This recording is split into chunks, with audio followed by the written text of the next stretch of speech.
जैसा कि आप जानते हैं कि हम लोग मोस्ट इम्पॉर्टेंट 5000 क्वेश्चन आंसर कर रहे हैं with proper explanation. History series में आज दूसरा मॉड्यूल हम पेश कर रहे हैं। तो स्वागत है आपका प्रखर एकेडमी में। वेलकम टू प्रखर एकेडमी। हम शुरुआत करते हैं एज यूजुअल किससे, अपने मोटिवेशनल थॉट के साथ। क्या कहता है वो? You can never cross the ocean until the courage to lose या to loss sight of the shore. तो है क्या कि ये बिल्कुल सही बात है यार। जब तक कि हम कुछ लालचों को त्यागेंगे नहीं, मतलब किसको अच्छा नहीं लगता कंफर्टेबल जोन में रहना? हर व्यक्ति को अच्छा लगता है, लेकिन क्या कंफर्टेबल जोन में रहते हुए हम कोई बड़े टारगेट अचीव कर सकते हैं? बिल्कुल नहीं। तो यानी हमें कहीं ना कहीं चीज़ों को अपना जो हमारा जो भी मतलब हमारा वो चीज़ है जो हमें रोक रही है, जो चीज़ मतलब हमारी बैड हैबिट्स में है, जैसे आराम करते रहना, पूरे दिन आइडल फॉर्म में पड़े हुए हैं, या हम पता चला कि बहुत फूडी हैं, या पता चला कि हमें हमें कोई भी इस तरह का व्यसन है जिसमें कि हम इंडल्ज हैं, जैसे मोबाइल ही स्क्रॉल करना, हम सोशल साइट्स को स्क्रॉल करते रहते हैं। तो जब तक कि हम लोग ये लालच नहीं छोड़ेंगे, यानी सेक्रीफाइस नहीं करेंगे चीज़ों का, और अपना तैयारी नहीं करेंगे, कंसंट्रेट नहीं करेंगे, तब तक कि हम नहीं कर सकते हैं मस्ती, मतलब कुछ एक नया नहीं कर सकते। तो कुछ नया करने के लिए, जैसा कि महापुरुषों ने किया है, तो उन लोगों ने कुछ काम किया है, तभी उन लोगों को जाना जाता है। अब क्रिस्टोफर कोलंबस जी को ले लीजिए। उन्होंने यूरोप से अमेरिका को खोजा। यूरोप और अमेरिका के बीच इतना बड़ा सागर अटलांटिक पार किया, और वो कहाँ पहुँच गए? वो पहुँच गए अमेरिका। तो इतना आसान नहीं है। जब तक कि हम अपने इन लालचों को, अपनी कंफर्टेबल जोन को नहीं त्यागेंगे, तब तक कि हम सक्सेस अचीव नहीं कर सकते। इसी थीम के साथ आगे बढ़ते हैं पहले प्रश्न में। पहला प्रश्न क्या है? कौटिल्य के अनुसार मौर्यकालीन शासन व्यवस्था में कौन से न्यायालय अस्तित्व में थे? तो आप ऑप्शन देख सकते हैं। क्या क्या ऑप्शन है आपके पास? ऑप्शन है रज्जुक, धर्मस्थीय, धर्म महामात्र, धर्मस्थीय, कंटक शोधन, रज्जुक, धर्मस्थीय, कंटक शोधन। तो चार ऑप्शन दे रखे हैं। अब अगर आपको याद है तो बहुत आसान है, नहीं याद है तो मैं हूं आपके लिए, सॉरी, तो मैं आपको बता दूं कि देखिए, जैसे हमारे यहां पर दीवानी होती है, तो दीवानी और धर्मस्थीय एक ही चीज है। यानी मौर्यन अंपायर के अंदर धर्मस्थीय हमारे दीवानी जैसा ही था, ठीक है। और जो आपका कंटक शोधन है वो आपका कैसा था? वो था जैसे कि आपका फौजदारी होता है। तो जो आपका फौजदारी है उसमें जो न्यायाधीश होता था, तो वो कौन था? वो प्रदेष्टा होता था। कौन था? प्रदेष्टा। और दीवानी न्यायालय का जो न्यायाधीश होता था वो होता था व्यवहारिक। तो ये थोड़ी सी जानकारी आप रखें। अगला प्रश्न है कि अशोक का समकालीन तुर्मे जो था वो कहाँ का राजा था? तो तुर्मे के बारे में हम बता दें आपको। तुर्मे जो था वो कहाँ का राजा था? तुर्मे था आपका मिस्र का राजा। उसका नाम क्या था? फिलाडेल्फस सेकंड था। तो मैं आपको बता दूं कि मौर्यंस के विदेशों में रिलेशन थे, तो 5 यवन राजाओं से उसके मैत्रीपूर्ण संबंध थे, जिनमें एक तो आपका एंटियोक सेकंड था। कहाँ का था? सीरिया का रहने वाला। सीरिया सुना होगा आपने, आज की डेट में वही लड़ाई झगड़ा वो सब चल ही रहा है वहाँ पर। और तुर्मे की तो मैंने बात बताई दी आपको, टॉलमी फिलाडेल्फस सेकेंड। और कौन थे? और थे आपके एंटीगोनास गोनातस थे, जो मैसिडोनिया के राजा थे। मैसिडोनिया से आपको याद आ रहा होगा सिकंदर महान, सिकंदर के पिताजी यानी कि फिलिप। तो ये सब चीज़ें थी। एक दो और राजा थे जिनसे उनके संबंध थे, जैसे कि अलिक सुंदर। अलिक सुंदर कहाँ के थे? वो एपिरस के राजा थे, ठीक। और एक मग थे, तो मग कहाँ के थे? वो साइरिन के थे। तो ये 4-5 लोगों से उनकी मित्रता थी, 4-5 मतलब यवन देशों के साथ उनकी मित्रता थी। तो उनमें से एक प्रश्न इन्होंने पूछ लिया आपसे कि तुर्मे कौन थे? तो तुर्मे थे फिलाडेल्फस सेकंड, जो आपके कहाँ से थे? मिस्र से थे। अब अगला प्रश्न आता है उसके बाद, इन्होंने पूछा निम्न में से किस राजवंश, निम्न में से किस राजवंश के शासकों के सुदूर देशों जैसे सीरिया और मिस्र से राजकीय संबंध थे? भाई उसी तरह का प्रश्न है। तो उत्तर भी मैं बता ही चुका हूँ, मौर्यंस के थे, और वैसे भी एक ही विकल्प है। अगला प्रश्न आता है उसके बाद, निम्न प्राचीन भारतीय अभिलेखों में कौन सा एक खाद्यान्न को देश में संकट काल में उपयोग हेतु सुरक्षित रखने के बारे में प्राचीनतम एक शाही आदेश है? बहुत इंपॉर्टेंट क्वेश्चन है, आईएएस में क्वेश्चन आया हुआ है। तो है क्या, ताम्रपत्र की जरूरत क्या होती थी? पहले तो ये ध्यान में रखो कि जैसे आपका मिट्टी की पट्टिकाएं होती हैं तो बारिश की बूंदों के कारण क्या हो जाएंगी, गल जाएंगी, तो कोई साक्ष्य नहीं होगा। तो ताम्रपत्र यानी तांबे का बना हुआ एक पत्र, उसके ऊपर गोद रखा होगा, लिखा होगा, तो वो कहाँ का था? वो सौगौरा का। तो उसमें क्या जिक्र किया हुआ है?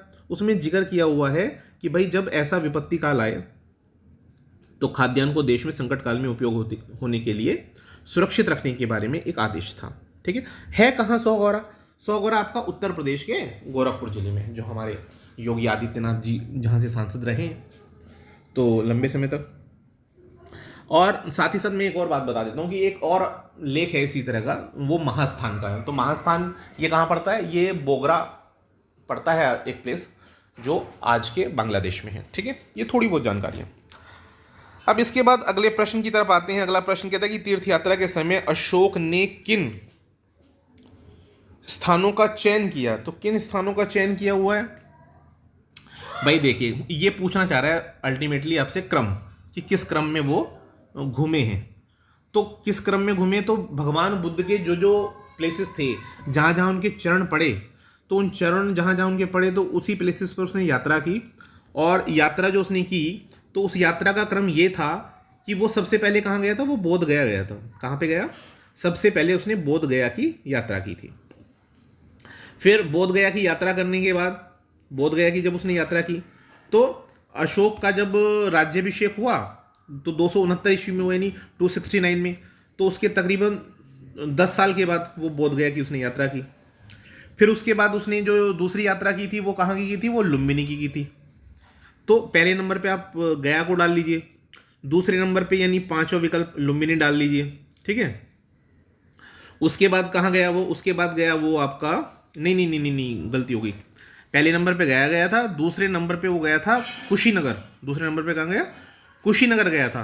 कुशीनगर, जहाँ उन्हें मतलब उनकी मृत्यु हो गई थी। और उसके बाद वो लुम्बिनी गया था। फिर उसके बाद वो गया था कपिलवस्तु, जो उनके पिताजी का राज्य था। कपिलवस्तु आपको याद होगा। और उसके बाद कहाँ गया? कपिलवस्तु जाने के बाद वो गया था सारनाथ। सारनाथ आपको याद होगा, जहाँ उन्होंने पहला अपना उपदेश दिया था। सारनाथ के बाद वो गए थे श्रावस्ती, एक ही विकल्प बचता है वैसे भी। तो उसके बाद कहाँ गए थे? श्रावस्ती। श्रावस्ती का पता होगा आपको, सबसे ज़्यादा इन्होंने वहाँ पर प्रवास किया था। तो ये इसके विकल्प अब आप आसानी से छांट सकते हैं। अब हम अगले प्रश्न की तरफ बढ़ते हैं। अगला प्रश्न है कि रज्जुक कौन थे? तो रज्जुक कौन थे, विकल्प क्या क्या दिए हुए हैं पहले तो ये देखिए। विकल्पों में आपको दिया हुआ है कि वो चोल राज्य में व्यापारी थे। बिल्कुल नहीं थे भाई, मेरी जानकारी में नहीं है। अगला आता है उसके बाद, अगला विकल्प इन्होंने जो दिया है वो अगला विकल्प है इनका कि भाई वो थे मौर्य शासन में अधिकारी। ये तो बात समझ में आती है, मौर्य शासन में वो अधिकारी थे। ठीक है, तो विकल्प जो है आपका, ये सेकंड विकल्प सही है, और इसका जो फर्स्ट, थर्ड एंड फोर्थ गलत हो जाएंगे। ठीक है, अब थोड़ा सा डिटेलिंग। भाई रज्जुक नाम के अधिकारी होते थे अशोक के शासनकाल में। उसमें वो क्या कहता है? रज्जुकों को बोलता है कि भाई ये ऐसे हैं जैसे कोई व्यक्ति या माता पिता जो होते हैं वो धात्री के हाथों में जब बच्चे को दे देते हैं तो वो आश्वस्त हो जाते हैं कि भाई अब कोई दिक्कत नहीं, बच्चे का ध्यान जो है वो हमारी दाई माँ रख लेगी। तो इसी तरह से मैं भी अपनी जो ग्रामीण प्रजा है उसे क्या करता हूँ, इन रज्जुकों के हाथ में सौंप रहा हूँ, और इस ग्रामीण जनता के लाभ के लिए, उनकी खुशी के लिए अब ये रज्जु कार्य करेंगे। तो कुल मिला के ये जिले के अधिकारी होते थे मौर्य शासन के अंदर, रज्जुक जो होते थे। अगला प्रश्न उसके बाद आता है, सार्थवाह किसे कहते थे? तो पहला दे दिया उन्होंने दलाल, दूसरा व्यापारिक काफिले। तो व्यापारिक काफिला तो सही उत्तर है इसका। ठीक है, व्यापारिक काफिला इसका सही उत्तर है। तो अब अगले प्रश्न की तरफ आते हैं। निम्न में से कौन सा अधिकारी मौर्य प्रशासन का भाग नहीं था? अच्छा, पूरे विकल्प नहीं दिए हुए हैं, लेकिन अग्रहारिक सही उत्तर है। अग्रहारिक जो थे वो इनके पार्ट नहीं थे, इनका पार्ट थे ही नहीं वो। ठीक है, अग्रहारिक के बारे में आपको पता ही होगा कि अग्रहारिक इनका हिस्सा नहीं होता था। तो अब अगले प्रश्न पर आते हैं। निम्न में से किसे सर्वश्रेष्ठ स्तूप मानते हैं? अधूरे प्रश्न है दो, कोई बात नहीं, आप डायरेक्ट आंसर लिखा है तो आप उसी के साथ जा सकते हैं। निम्न में से किसे सर्वश्रेष्ठ स्तूप माने, निम्न में से छोड़ दीजिए, सर्वश्रेष्ठ स्तूप किसे माना जाता है? तो सांची। ठीक है, सांची के स्तूप को सर्वश्रेष्ठ स्तूपों में माना जाता है। तो ये विकल्प के साथ आप जा सकते हैं। और मैं थोड़ा सा इसको डिटेलिंग करना बनता है, क्योंकि अगर हम बात करें सांची के स्तूप के बारे में, तो सांची का जो स्तूप है तो ये आपका कहाँ पड़ता है, मध्य प्रदेश के रायसेन जिले में पड़ता है। इसका निर्माण अशोक ने कराया था और इस स्तूप का जो आरंभिक काल है वो 3री शताब्दी ईसा पूर्व का था। तो ठीक है, तो इसका मतलब सांची इसका सही उत्तर हो जाएगा। अब अगला प्रश्न क्या है, अगला प्रश्न है इसके बाद कि अशोक का अपने अभिलेखों में जिस नाम से उल्लेख हुआ है वो कौन से हैं। तो प्रियदर्शी या प्रियदर्शी इस नाम से उनका उल्लेख रहा है, पता होगा आपको। अब उसके बाद अगला प्रश्न, पहला भारतीय राज्य किसने स्थापित किया। इनमें से पहला जो राज्य था वो किसने स्थापित किया। तो पहला राज्य स्थापित करने वाले कौन थे भाई, इनमें से चंद्रगुप्त मौर्य ही पढ़ेंगे। क्यों, आप देख सकते हैं टाइम पीरियड, हर्ष का टाइम पीरियड 600 समथिंग का है, कनिष्क पहली सेंचुरी का है, पहली सेंचुरी एडी का हो गया, और चंद्रगुप्त मौर्य आपका होगा 300 बीसी का, और समुद्रगुप्त का समय आप ये समझ लीजिए 335 एडी से लेके 380 के आसपास तक का था, 375 या 380 ऐसे कुछ था। तो कुल मिला के ये आपका तीसरा विकल्प सही हो जाता है। अब इसके बाद अगले प्रश्न पर आते हैं। अगला प्रश्न क्या है, अगला प्रश्न है आपका सैंड्रोकॉट्स से चंद्रगुप्त मौर्य की पहचान किसने की। तो सैंड्रोकॉट्स जो थे उनसे चंद्रगुप्त मौर्य की पहचान किसने की थी। तो ये आप समझ सकते हैं किसने की थी, विलियम जॉन्स ने। विलियम जॉन्स बहुत फेमस थे, बहुत फेमस विद्वान रहे हैं, और आपको पता होगा कि सैंड्रोकॉट्स की पहचान इन्होंने की चंद्रगुप्त मौर्य के साथ। ठीक है, तो बहुत डिटेल नहीं कर रहा हूँ, लंबा वीडियो हो जाएगा, तो वरना वो 1784 का मैं जिक्र करूँगा कि भाई उन्होंने कौन सी सोसाइटी बनाई, बड़े लंबी चौड़ी बात हो जाएगी। आगे चलिए, अगला प्रश्न है कि चाणक्य के बचपन का नाम क्या था। तो चाणक्य के जो बचपन का नाम था वो क्या था, चाणक्य के बचपन का नाम था विष्णुगुप्त। विष्णुगुप्त, ठीक है। अगला प्रश्न आता है, निम्न में से सबसे पुराना राजवंश कौन सा है। देखिए वर्धन वंश जो है ये आपका पड़ता है वही थानेश्वर वाला, तो ये आपका पड़ गया 500-600 के आसपास एडी में। लेकिन मौर्यन एम्पायर आपका 300 बीसी का हो गया। गुप्त एम्पायर मैंने भी आपसे बताया 280 के आसपास शुरू हुआ ये आपका, ठीक, श्रीगुप्त और घटोत्कच वाला। और उसके बाद 1 सेकेंड, हाँ एक सेकेंड आगे हो गए क्या, पीछे हो गए, ठीक। तो ये बात हो गई गुप्तों के बारे में। और कुषाण जो थे, कुषाणों का समय है आपका प्रथम शताब्दी का। तो कुल मिलाकर इनमें सबसे ज़्यादा पुराना जो हुआ फिर मौर्यन एम्पायर हुआ। अगला आता है उसके बाद, कौटिल्य किसके प्रधानमंत्री थे। तो कौटिल्य किसके प्रधानमंत्री थे, पता ही होगा आपको। अरे चंद्रगुप्त मौर्य को तो बचपन से उन्होंने पाला था, तो बटोव्य से वो किसके प्रधानमंत्री थे, वो चंद्रगुप्त मौर्य के ही थे। तो कौटिल्य जो थे उन्हें हम विष्णुगुप्त या चाणक्य इन नामों से जानते हैं। तो चंद्रगुप्त मौर्य को उन्होंने क्या बनाया था, उन्होंने सम्राट बनाया था, तो कौटिल्य ही उनके मंत्री बने थे, वही उनके पुरोहित बने थे।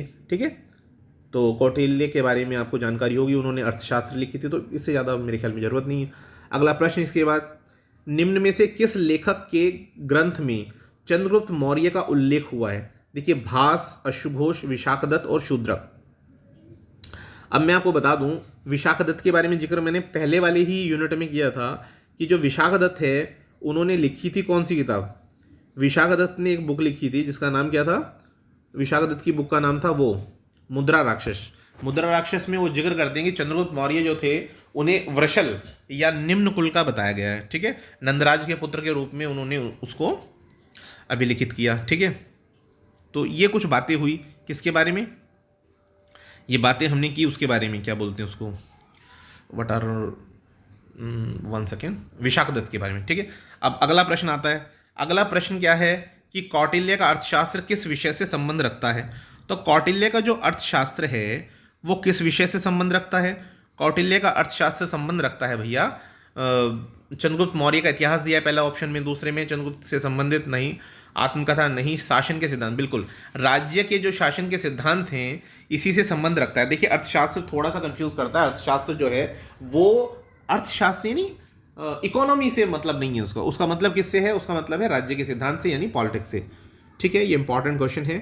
अगला प्रश्न है, किस लेखक ने चंद्रगुप्त मौर्य और सिकंदर, किस लेखक ने चंद्रगुप्त मौर्य और सिकंदर की भेंट का उल्लेख किया है। तो ये तो बहुत प्यारा सा प्रश्न है और कुछ है नहीं इसमें। तो किसने किया था ऐसा? ये जस्टिन थे। कौन थे? जस्टिन। जस्टिन निशान कैसे लगे हुए यार। चलो अगला है सेल्यूकस, जिसे अलेक्जेंडर द्वारा सिंध और अफगानिस्तान के प्रशासक के रूप में नियुक्त किया गया था, को किस भारतीय राजा ने हराया? तो देखिए समुद्रगुप्त का तो कोई मतलब ही नहीं बनता, सेल्यूकस से 305 बीसी का है वो, ठीक है। तो अशोक का भी मतलब नहीं बनता, वो पता है आपको 269 में उसका राज्याभिषेक हुआ। बिंदुसार तो जो थे उसके फादर ही थे, ठीक है। तो अब चंद्रगुप्त मौर्य ही थे जिनसे देखो सेल्यूकस हार गए थे 305 में, फिर उसने विवाह करा दिया था चंद्रगुप्त मौर्य से, और वो इतने हाथी इतने घोड़े, अब डिटेलिंग करने की ज़रूरत नहीं है, बस ये जान लीजिए कि चंद्रगुप्त मौर्य जो है वो उन्होंने हराया था सेल्यूकस को। अब इसके बाद अगले प्रश्न पर आते हैं। अगला प्रश्न आता है इसके बाद, अशोक के किस अभिलेख में पारंपरिक अवसरों पर पशु बलि पर रोक लगाई गई, और ऐसा लगता है कि यह पाबंदी जो थी वो किसके लिए थी? वो थी आपका पशुओं के वध पर थी। तो ऐसा करने वाला कौन सा था? स्तंभलेख 5 था। कौन सा था? स्तंभलेख 5 में ऐसा किया गया है।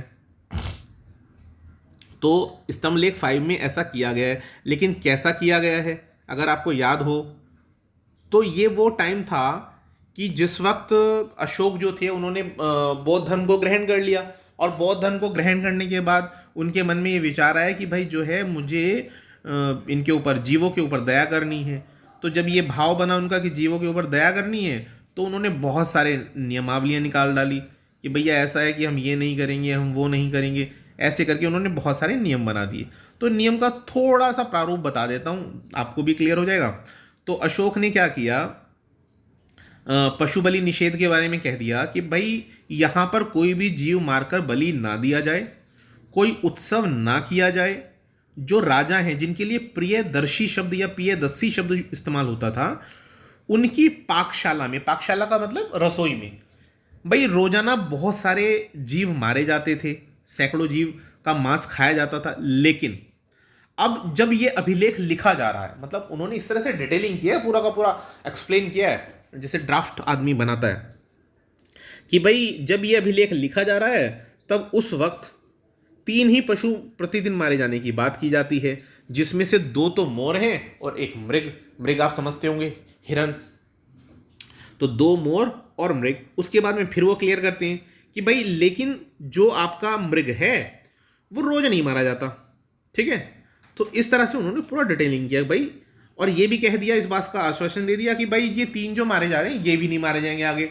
तो इसलिए आम जनता से भी ये आग्रह है कि वो लोग क्या करें, जीवों पर दया करें। और बहुत लंबी एक डिटेल दे दी कि भाई इसको नहीं मारा जाए, उसको नहीं मारा जाए, ऐसे करके बहुत सारे मतलब पक्षी जानवरों के नाम उसमें लिखित हैं। तो इतना तो डिटेलिंग करने में बहुत टाइम लग जाएगा। अगले प्रश्न पे आते हैं, किसने सहिष्णुता, उदारता और करुणा के त्रिविध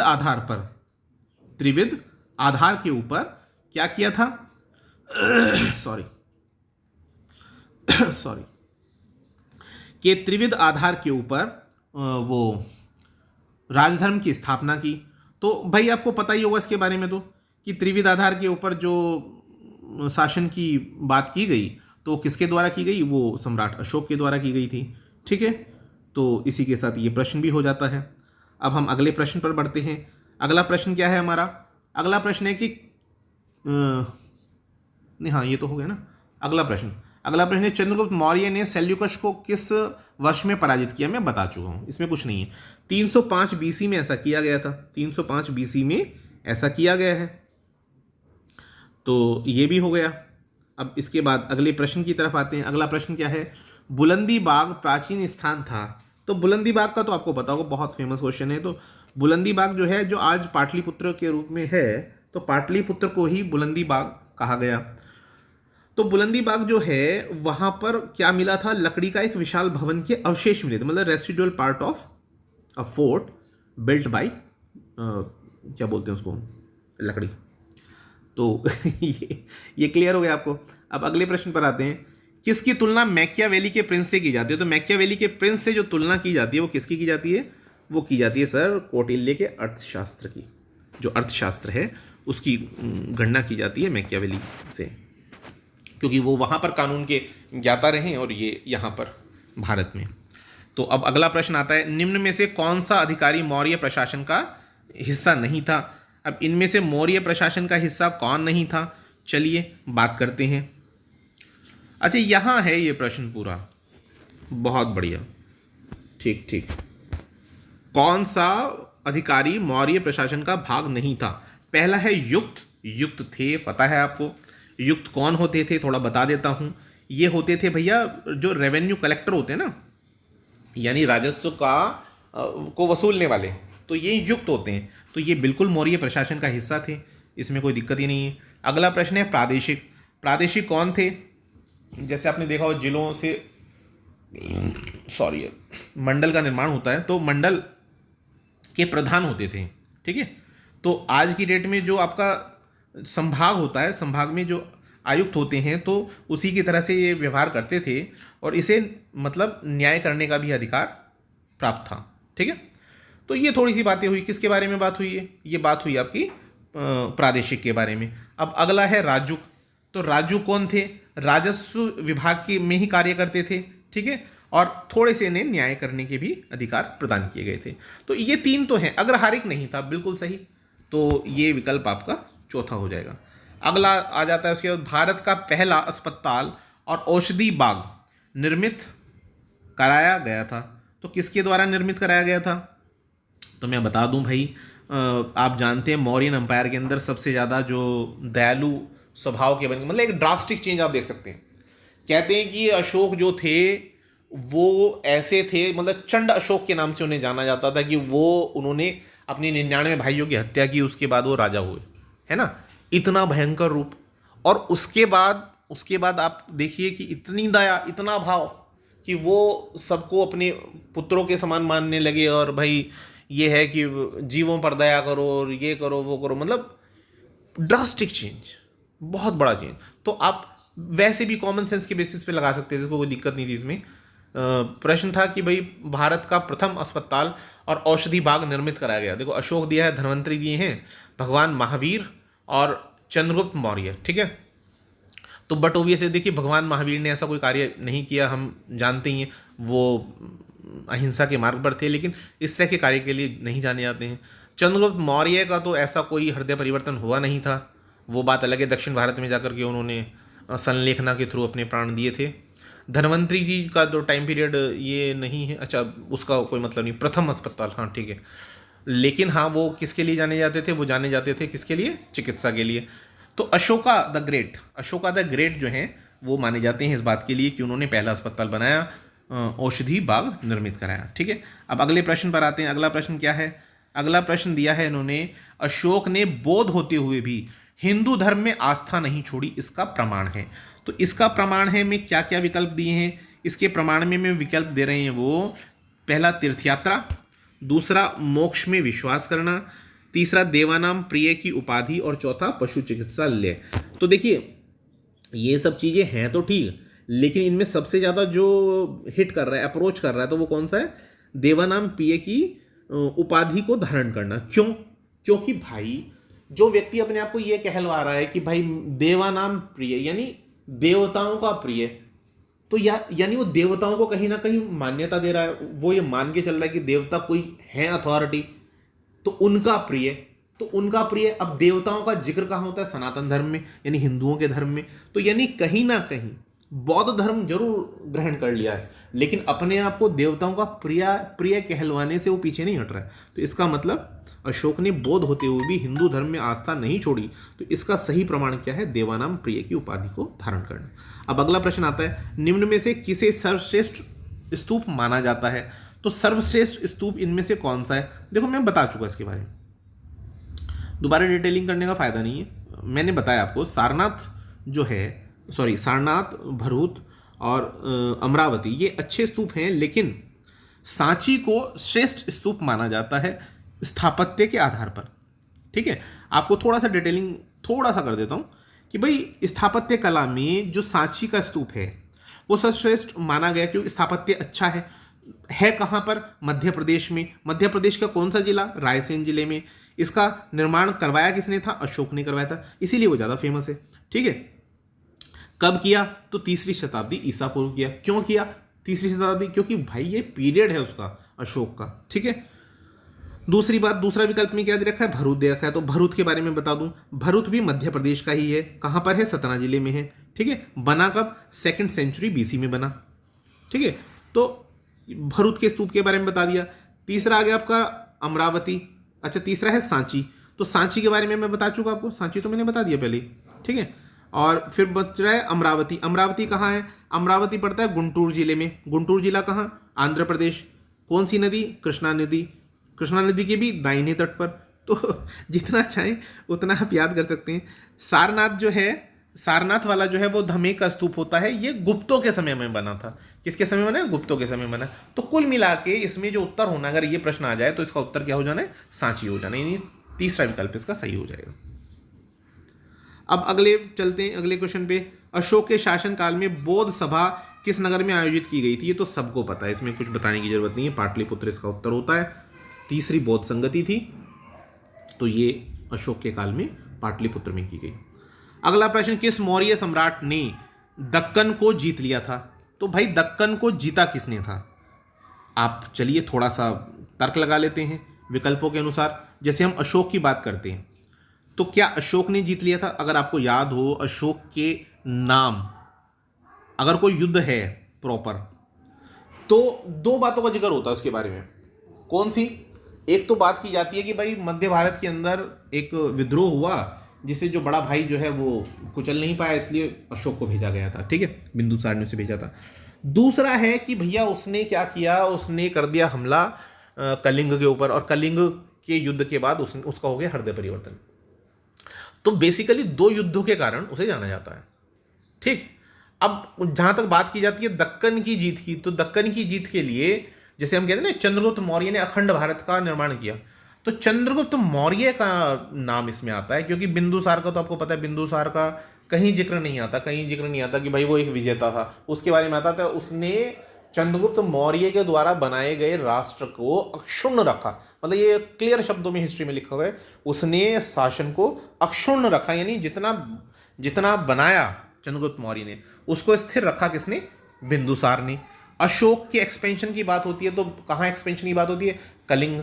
ठीक है, अच्छा, उसके बाद कोई राजा ऐसा था ही नहीं, आपने पढ़ा होगा हिस्ट्री को, मतलब मौर्यन एम्पायर का कोई भी राजा उतना योग्य नहीं था। ये 3 नाम ही इंपॉर्टेंट हैं।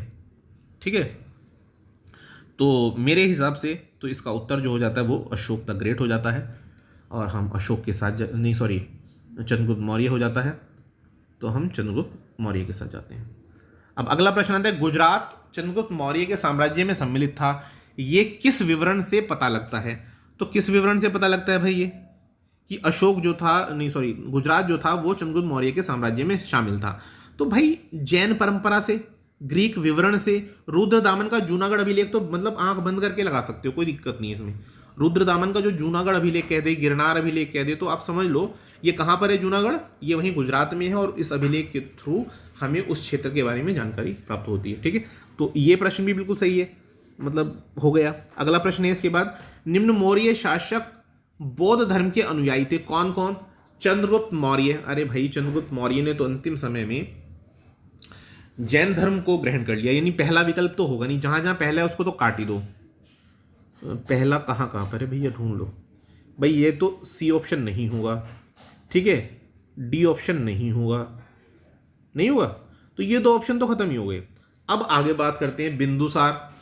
बिंदुसार के बारे में इतना क्लैरिटी नहीं है, अशोक के बारे में पता है हम लोगों को, अशोक ने बुद्ध धर्म को, बौद्ध धर्म को ग्रहण किया, नहीं 2 तो बिल्कुल सही है, या तो 2-3 हो सकता है, या 2-4 हो सकता है। तो दशरथ ने बिल्कुल किया था, पियनाम दस्सी जो है दशरथ ने भी ग्रहण की थी उपाधि, सेम उन्हीं के पदचिन्हों पर चला था। तो 2 और 4 ऑप्शन बिल्कुल इसका सही है, तो आप इसके साथ जाएंगे विकल्प के साथ। अगला प्रश्न आता है, अशोक के शिलालेखों में प्रयुक्त भाषा कौन सी है? अरे भैया अशोक के जो शिलालेख हैं उसमें जो लैंग्वेज इस्तेमाल की गई है वो की गई है जो नेचर में है, यानी प्रकृति में है, यानी प्राकृत है, जो आपकी प्राकृत भाषा है उसका इस्तेमाल किया गया है। ठीक है, तो बिना संदेह के आप इसका जो ऑप्शन नंबर 2 है उसको टिक कर सकते हैं। ठीक है, अब इसके बाद अगला प्रश्न आता है, अशोक का अपने शिलालेखों में सामान्यतः जिस नाम से उल्लेख हुआ है, तो सामान्यतः जिस नाम से उल्लेख हुआ है धर्मदेव, धर्मकीर्ति, चक्रवर्ती, नहीं प्रियदर्शी से हुआ है। प्रियदर्शी या प्रियदस्सी ये नाम जो हैं वो माने जाते हैं किसके लिए?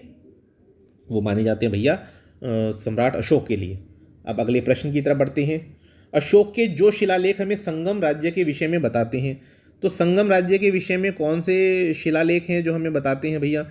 तो अशोक के जो क्या बोलते हैं यार, अशोक के कौन से शिलालेख हैं जो हमें बताते हैं, यानी रॉक एडिक्ट वो वाले बताओ जो हमें बताते हैं संगम साहित्य के बारे में।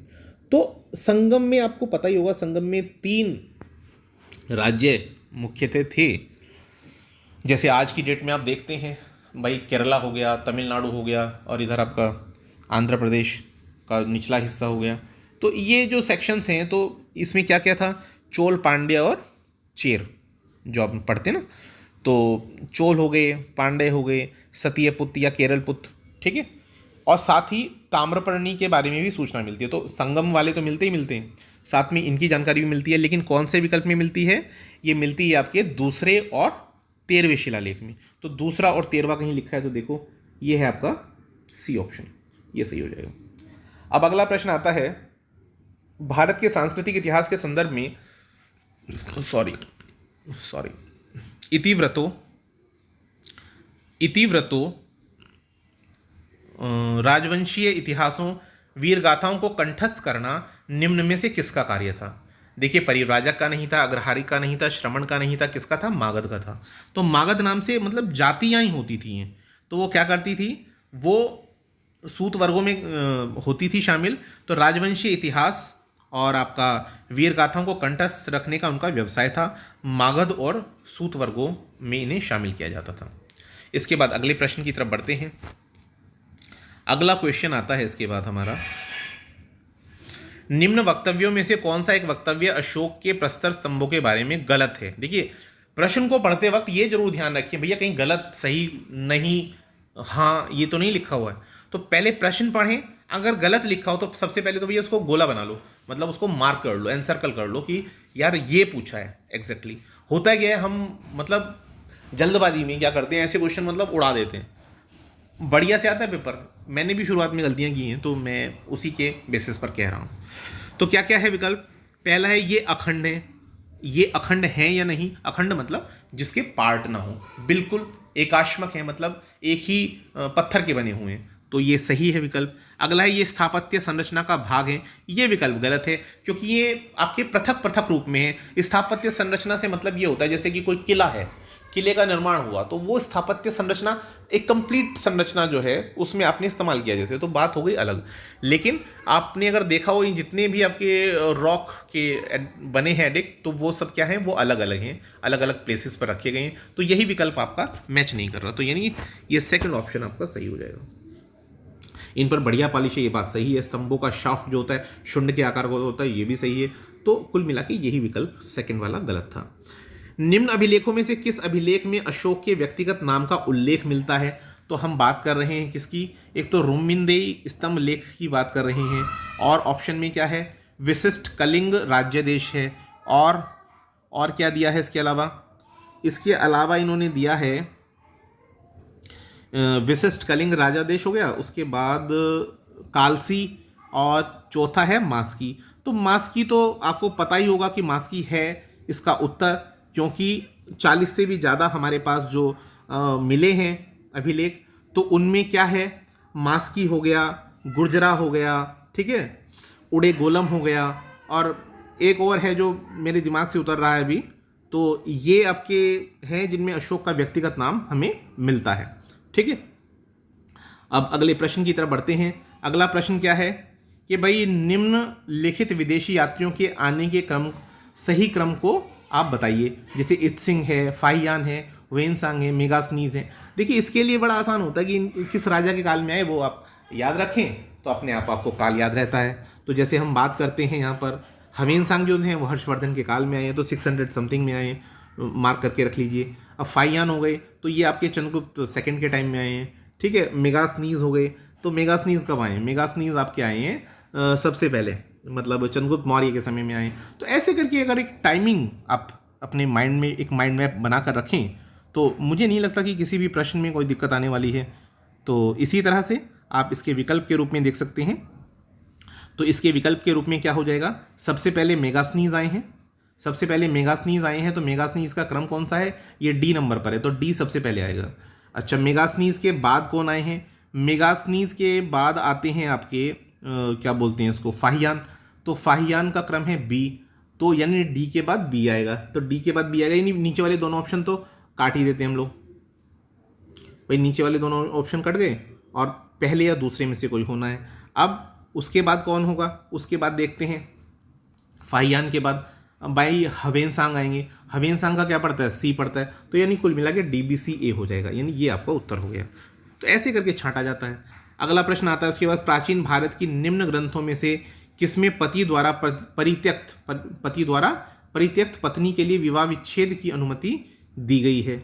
तो ये किसमें दिया गया है, ये आपका किसमें दिया गया है, ये आपका हो जाएगा मानव धर्मशास्त्र में।